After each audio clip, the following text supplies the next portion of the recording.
I've been struck through 30 years of different kinds of environmental campaigning how we keep coming up against this brick wall of economics, and how repeatedly we're told that the kinds of things we want to do, whether it's protecting species or looking after different landscapes, that we always have to compromise because of the challenge this poses to economic growth strategies. This is a self-defeating strategy because the more we degrade nature, the more we're going to be undermining the future prospects for economic development.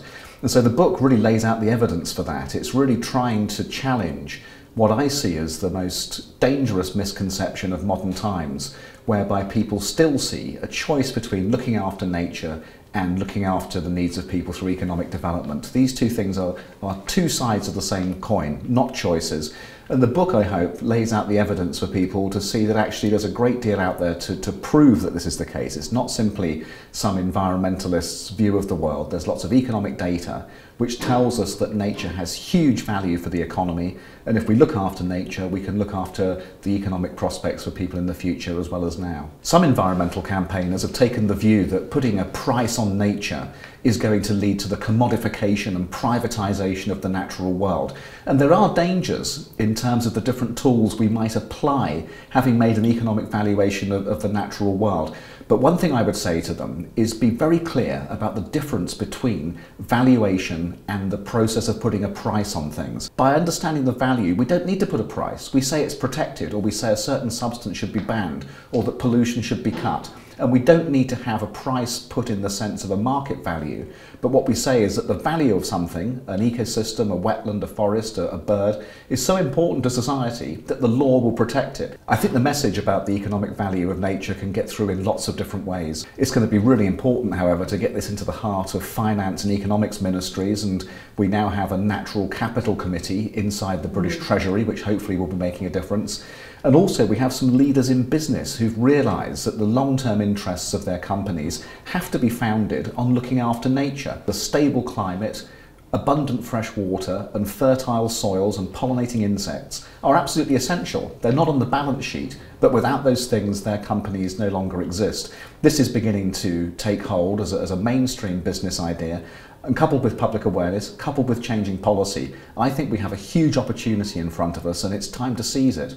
It's decisions about what affects land and what affects the sea. One of the stories in your book that I've been retelling was that by using these anti-inflammatory drugs in the cattle in India, we led to an extinction of the vulture, one of the vulture species, and a virtual extinction of another species of vulture.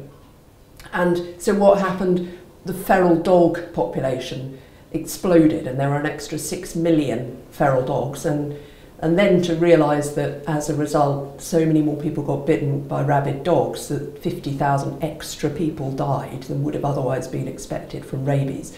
And it's such a direct and blatant mistake. In a public inquiry, at the moment, for many years we've had to resort to sometimes random, rare species to make a case against something that is blatantly bad for the whole ecosystem, the whole economy and society of the area in the long term. When we can get to a position where we're arguing about the real things, we'll have made a lot of progress. And I think the Wildlife Trust movement, because we are the on-the-ground presence and we've got this human reach and this one-to-one reach and all this work we do with kids and local communities, if we don't communicate what this does mean, then it will get manipulated into something it never was meant to mean. Well, nature's central to the economy of the county. Two of the biggest industries are the tourism sector and farming. Obviously, nature is very much the driving force of both of those. If you think about the farming sector, it relies very heavily on the soils, it relies really heavily on pollination. Both of those are intrinsically linked with making sure that our natural environment is very healthy. The tourism sector is slightly different in a way, in that it's a much broader sector, but if you look at the figures, they're telling us that about 1.4 billion comes through the tourism sector every year, so it really is a massive driving force for the economy. And that's heavily associated with the natural environment, whether it's the Duke Arrears estates in the north of the county, or Sherwood Forest, or the city and its Robin Hood offer, very much associated with the natural world. And all of those help to drive this important economy. Where it's about 20,000 jobs, it's about 35 million visitors a year. So it's a huge way of investing in the county. And the natural environment really is the central point for that. So if we keep it healthy, if we keep investing in it, then it makes a lot of economic sense. For Nottinghamshire Wildlife Trust, there's probably two key projects that really describe how the natural environment contributes to both the economy and to society.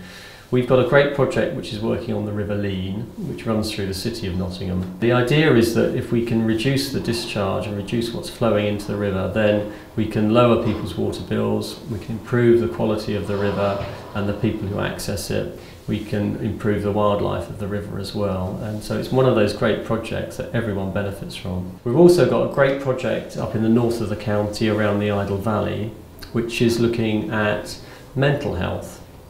Mental health is a massive issue for particularly north of Nottinghamshire, where we've got some of the most deprived communities in the county but also in the country. And what we're trying to do is improve the mental health provision but do it in the most economic way.